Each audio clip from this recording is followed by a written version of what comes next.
Hello students, let's read the question. A force F is given by F equals to AT plus BT square, where T is the time. What are the dimensions of A and B? Okay. So हमें force क्या दे रखा है? AT plus BT square के equal. ये हमें formula दे रखा है. अब हमें A और B के डायमेंशंस फाइंड आउट करने हैं. ठीक है. So according to principle homogeneity ये फॉर्मूला तभी डायमेंशनली करेक्ट होगा जब दोनों के डायमेंशन होंगे, लेफ्ट हैंड साइड के और राइट हैंड साइड के जो डायमेंशन होने चाहिए वो सेम होने चाहिए, है ना.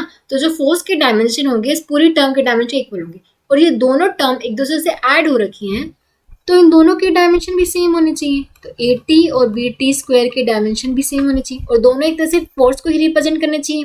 दोनों फिजिकल क्वांटिटी सेम होनी चाहिए जिससे दोनों के डायमेंशन सेम होंगे और दोनों एक दूसरे में ऐड होके क्या देंगे, फोर्स ही देंगे. तो इन दोनों के डायमेंशन भी क्या होनी चाहिए, फोर्स के इक्वल होनी चाहिए, तभी एक दूसरे में ऐड हो सकती है ना, और इनके ओवरऑल डायमेंशन फोर्स के इक्वल होने चाहिए. तो ये आएंगे फोर्स के इक्वल. ठीक है. तो फोर्स के डायमेंशन देख लेते हैं पहले. फोर्स के डायमेंशन कैसे निकालेंगे? According to Newton second law हमने पढ़ा है, फोर्स हमारा मास इंटू में एक्सेलरेशन के इक्वल होता है.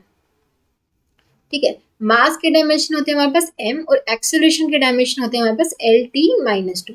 तो फोर्स के डायमेंशन क्या आ जाते हैं हमारे पास MLT-2. ठीक है. तो यहाँ पे हम पुट कर सकते हैं. पहले ए के डायमेंशन निकाल लेते हैं. सो AT के डायमेंशन हमारे पास फोर्स के डायमेंशन के इक्वल होने चाहिए. ए के डायमेंशन निकालने हमारे पास. टी के क्या डायमेंशन होते हैं? टी हमारा टाइम रिप्रेजेंट कर रहा है, तो टाइम के डायमेंशन टी, फोर्स के डायमेंशन MLT-2.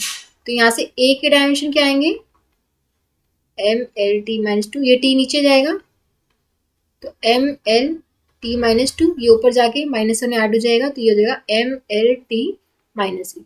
ए के डायमेंशन हमारे पास ये आ गए. अब बी के चेक करते हैं.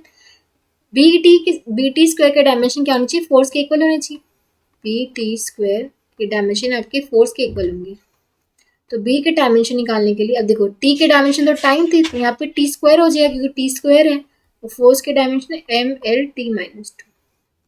तो B के डायमेंशन यहाँ से क्या आ जाएंगे, MLT-2. ये T स्क्वायर नीचे जाएगा. अब T की पावर्स को कलेक्ट कर लो, ये ऊपर जाके -2 हो जाएगा. ठीक है. तो ये हो जाएगा MLT-4. तो B के डायमेंशन हमारे पास क्या आ जाएंगे, MLT-4. ठीक है. तो किससे मैच कर रहे हैं हम देख सकते हैं, ऑप्शन बी से क्लियरली मैच कर रहे हैं. ए के डायमेंशन MLT-3 और बी के डायमेंशन MLT-. तो option B would be the correct choice. I hope आप सबको समझ आया होगा. Thank you so much.